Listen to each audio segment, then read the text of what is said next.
Bonjour à tous. Alors très récemment j'ai acheté cette lampe UV donc pour réparer le PCB d'une carte électronique, et j'ai eu la désagréable surprise de découvrir qu'elle ne fonctionnait pas du tout. Et donc dans cette vidéo je vais essayer de la réparer.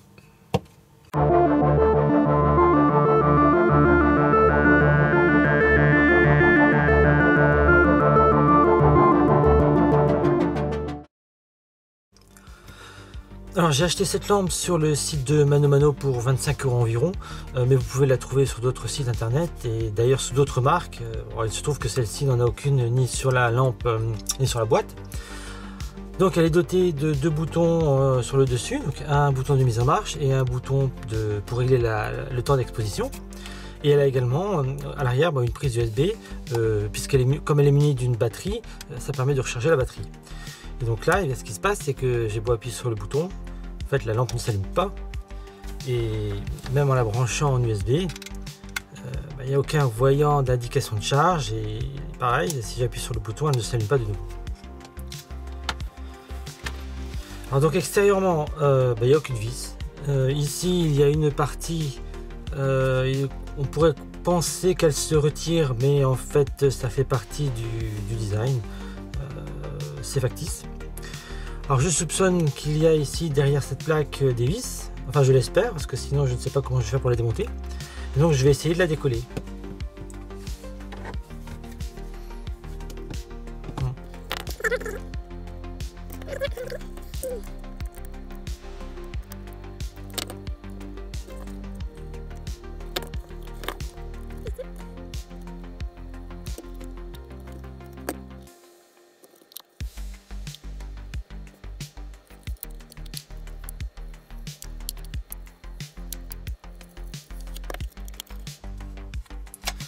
Ok, donc là je suis bien parvenu à décoller cette espèce de membrane.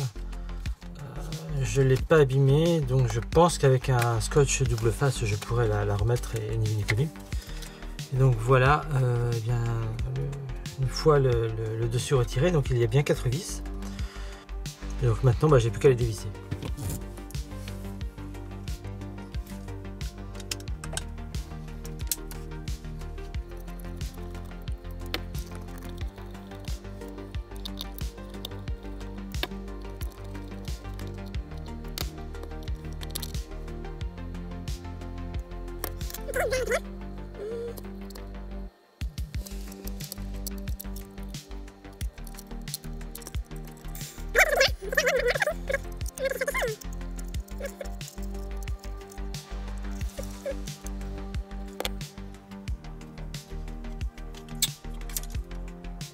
Ok, bon alors déjà il n'y a aucune batterie, donc c'est vraiment malhonnête ça. Mais elle devrait au moins fonctionner. Elle devrait au moins fonctionner quand elle est branchée en USB.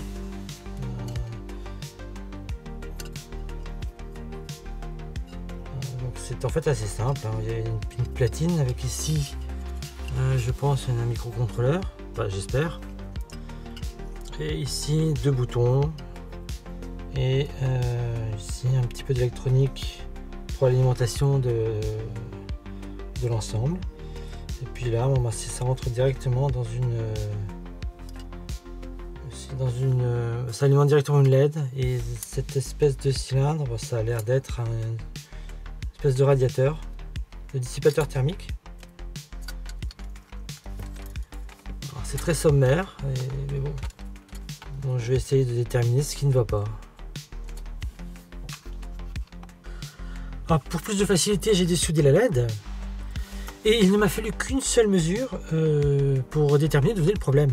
Parce qu'en fait, la lampe utilise un connecteur USB-C, mais qui ne respecte pas la norme USB-C, et en particulier la norme Power Delivery. Si bien que quand vous utilisez un chargeur USB-C avec un câble USB-C, et que vous le branchez à la lampe, le chargeur ne détecte pas que vous avez branché la lampe et il ne l'alimente pas. Mais par contre, si vous passez par un adaptateur, ou par un chargeur USB 2, ah oui, là il n'y a aucun problème. Donc voilà ce que j'ai fait pour résoudre le problème. Donc ici vous avez une embase USB-C qui est en fait dédié à la charge, donc c'est pour ça qu'il y a très peu de broches. Alors de chaque côté, de part et d'autre, vous avez donc la masse, et puis ensuite les deux broches d'alimentation, et enfin au centre vous avez les deux broches de configuration, donc qui permettent de négocier la puissance que peut fournir le chargeur. Alors actuellement, les broches n'étaient pas connectées, donc moi ce que j'ai fait, c'est que par l'intermédiaire de deux fils, j'ai connecté deux résistances de 4,7 kΩ que je relie à la masse. Alors normalement la norme préconise une valeur proche de 5 kΩ, mais comme je n'en avais pas, j'ai utilisé la valeur la plus proche, donc qui était de 4,6-4,7 kΩ à peu près. Et je les ai reliés tant bien que mal, puisque comme je n'avais pas de résistance CMS, j'utilise des résistances classiques qui prennent forcément un peu plus de place. Et donc maintenant, si je branche directement un câble USB-C à la lampe, il n'y a plus de problème. Là, je peux l'utiliser. Donc maintenant, je vais la remonter et je vais enfin pouvoir la tester. Donc je viens de remonter la lampe. Je n'ai pas eu de problème particulier.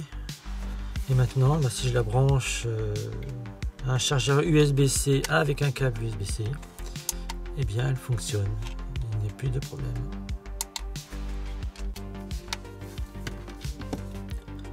Alors pour tester la lampe, j'ai ici une plaque d'époxy. Ici j'ai un brin de fil de cuivre pour simuler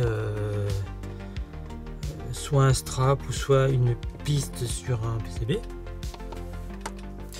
Et je vais utiliser un vernis. Donc vous en trouvez facilement sur Amazon. Ce sont des vernis qui durcissent au contact des UV.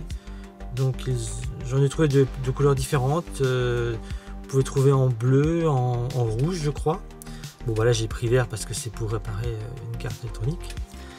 Donc faites attention parce que en tout cas celle que j'ai acheté était vendue sans embout et sans poussoir. Donc pour l'application, en fait on en met un petit peu ici. Alors il ne faut pas non plus en mettre beaucoup, sinon ça risque de ne pas polymériser à l'intérieur du vernis. J'en mets un petit peu comme ça.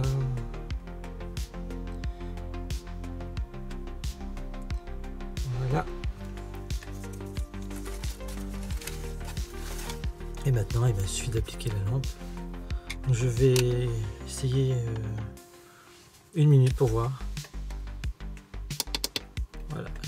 Je clique 2 fois sur le bouton de droite et la lampe va se mettre en marche pendant 1 minute. Voilà, donc après 1 minute, on peut voir que le vernis a quand même durci.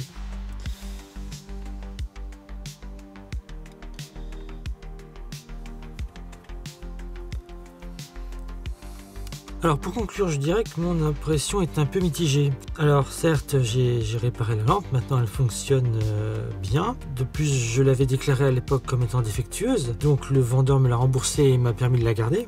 Mais je reste quand même mitigé sur son utilisation parce que j'ai fait plusieurs autres tests de polymérisation du vernis et je trouve qu'en profondeur, le vernis a du mal de durcir. Alors je ne sais pas si c'est lié au vernis qui n'est pas de bonne qualité, si c'est le fait que la durée d'exposition doit être plus longue que ce que je pense, ou si tout simplement la lampe n'est pas assez puissante.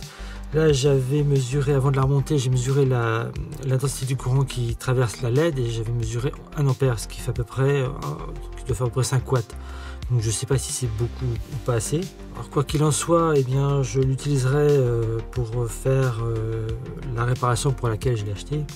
Et là, à cette occasion, je ferai une vidéo et je vous donnerai mon avis définitif sur cette lampe qui, je le rappelle, est vendue sous d'autres marques. Alors ainsi s'achève cette vidéo. Comme d'habitude, si vous avez des questions et des remarques à formuler, n'hésitez pas à le faire en commentaire.